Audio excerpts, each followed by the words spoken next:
নমস্কার বন্ধুরা, কেমন আছেন সবাই? মমস কিচেনে আপনাদের স্বাগত জানাই। আমি আজকে আলু পটল দিয়ে আর চিংড়ি মাছ দিয়ে কিভাবে পটল আলুর তরকারিটা বানাই সেটাই আজকে আপনাদের সাথে শেয়ার করব। তাহলে চলুন ভিডিওটা শুরু করে দিই। আমি পটলগুলোকে এইভাবে গোল গোল টুকরো করে কেটে নিয়েছি, মানে একটা পটলকে দু টুকরো করে কেটে নিয়েছি আর সামান্য সামান্য করে খোসা ছাড়িয়ে নিয়েছি। আর আলুগুলোকেও খোসা ছাড়িয়ে ডুমো ডুমো করে কেটে নিয়েছি। আর নিয়েছি চিংড়ি মাছ। আর আমি এখানে আদা, রসুন আর একটা ছোট পেঁয়াজ একসাথে নিয়ে বেটে নিয়েছি।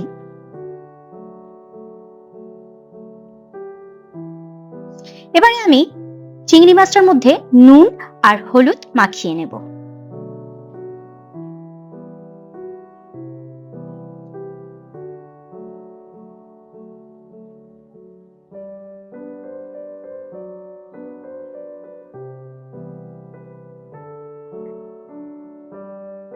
ভালো করে নুন আর হলুদ আমি মাখিয়ে নিয়েছি।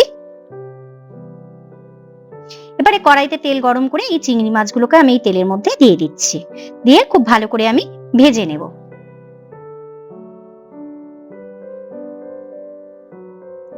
এদিকে আমি চিংড়ি মাছগুলো ভাজা হচ্ছে, এদিকে আমি তেল গরম বসিয়ে দিয়েছি। এবারে তেলটা গরম হয়ে গেছে, গরম হয়ে গেলে আমি এই আলুর টুকরোগুলো তেলের মধ্যে দিয়ে ভালো করে ভেজে নেব।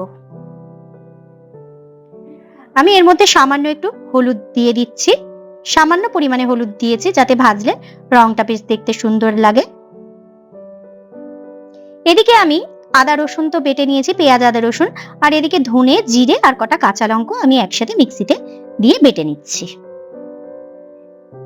আলুগুলো লাল লাল করে বেশ ভাজা হয়ে গেছে, রংটাও বেশ দেখতে ভালো হয়েছে।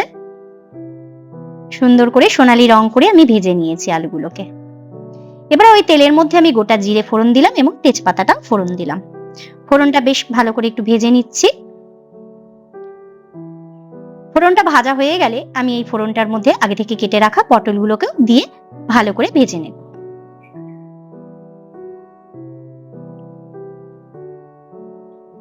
পটলগুলো তেলের মধ্যে ছাড়ার পর আমি এর মধ্যে একটু নাড়াচাড়া করে নিয়ে সামান্য একটু হলুদও দিয়ে দিচ্ছি। হলুদ দিয়ে আমি খুব ভালো করে লাল করে ভেজে নিয়েছি। এবারে আলু আর পটলগুলো আমি একসাথে মিশিয়ে দিলাম, দিয়ে একটু ভেজে নিচ্ছি, একটু নেড়ে নিচ্ছি। ভেজে তো আলুগুলো আলাদা করে রেখেই ছিলাম আমি, এবারে সামান্য একটু নাড়াচাড়া করে নিলাম। এবারে সবজিগুলোকে একটু সাইড করে দিয়ে তার মধ্যে তেলটার মধ্যে আমি আদা রসুন পেঁয়াজের যে পেস্ট আছে সেটাকে দিয়ে একটু নেড়ে নিচ্ছি।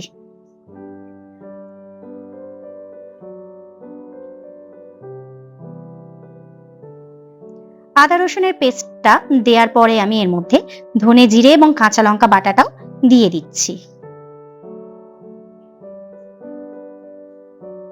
সব সবজিগুলো এবার একসাথে নিয়ে বেশ ভালো করে কষাচ্ছি। একটু কষিয়ে নেওয়ার পরে আমি এর মধ্যে স্বাদ অনুযায়ী লবণটাও দিয়ে দিলাম, আর দিয়ে দিচ্ছি হলুদ, পরিমাণ মতন হলুদ এবং স্বাদ অনুযায়ী লঙ্কার গুঁড়ো। সামান্য পরিমাণে লঙ্কার গুঁড়ো দিয়েছি কারণ এর আগে আমি কাঁচা লঙ্কা এর মধ্যে পেস্ট করে দিয়েছি।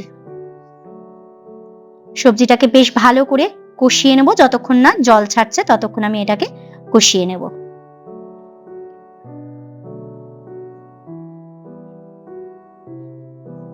খুব ভালো করে কষিয়ে নিয়েছি। কষিয়ে নেওয়ার পরে আমি এর মধ্যে পরিমাণ মতো জল দিয়ে দিচ্ছি। খুব বেশি পরিমাণে জল দেব না, কারণ আলুগুলোকে আমি খুব ভালো করে লাল করে ভেজে নিয়েছি, তাতে আলুটা বেশ কিছুটা সেদ্ধ হয়ে গেছে। ঝোলটা ফুটে উঠেছে, এবারে আমি একটু ঢাকা দিয়ে দেব। ঢাকা দিয়ে কিছুক্ষণ করার পর আবার ঢাকনাটা খুলে আমি একটু নেড়ে দিচ্ছি এবং দেখে নিচ্ছি আলুগুলো সেদ্ধ হয়েছে কিনা। হ্যাঁ, আলুটা আমার পুরোপুরি সেদ্ধ হয়ে গেছে। এবারে আমি এর মধ্যে চিংড়ি মাছগুলো, আগে থেকে ভেজে রাখা চিংড়ি মাছগুলোকে দিয়ে দিচ্ছি। চিংড়ি মাছটাকে দিয়েও আমি একটু ভালো করে নেড়ে নিচ্ছি।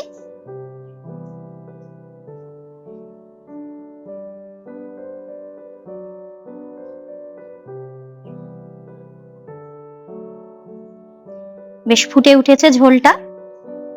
এবারে এই তেজপাতাগুলো যেগুলো দেখা যাচ্ছে সেই তেজপাতাগুলোকে আমি উঠিয়ে ফেলে দিচ্ছি। ঝোলটা বেশ সুন্দর ফুটে উঠেছে। বেশ কিছুক্ষণ ঝোলটাকে ফুটিয়ে নিলাম আমি। বেশ কিছুক্ষণ ঝোলটাকে ফুটিয়ে নেওয়ার পরে আমি এর মধ্যে গরম মশলা দেব না, তার মধ্যে আমি 5টা এলাচ একটু থেতো করে ঝোলটার সাথে মিশিয়ে দেব।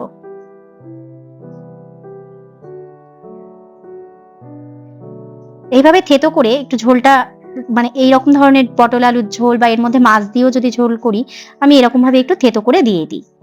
বেশ খেতে খুব ভালো লাগে। একটু ঢাকা দিয়ে দেব যাতে গন্ধটা এর মধ্যে চারিদিকে ছড়িয়ে যায়, সেই কারণে একটু ঢাকা দিয়ে 5 মিনিট মতন ফুটিয়ে আমি নামিয়ে নেব। রেডি হয়ে গেছে আমার চিংড়ি মাছ দিয়ে পটল দিয়ে আলু দিয়ে তরকারিটা। আপনারা কে কিভাবে পটল আলুর তরকারি করেন আমাকে কমেন্ট করে জানাবেন। তাহলে ভিডিওটা আজকে এখানেই শেষ করলাম। আর রান্নাটা কেমন লাগলো দয়া করে কমেন্ট করে জানাবেন। ভালো লাগলে আমার ভিডিওটাকে একটা লাইক করে দেবেন আর চ্যানেলটাকে সাবস্ক্রাইব করে দেবেন।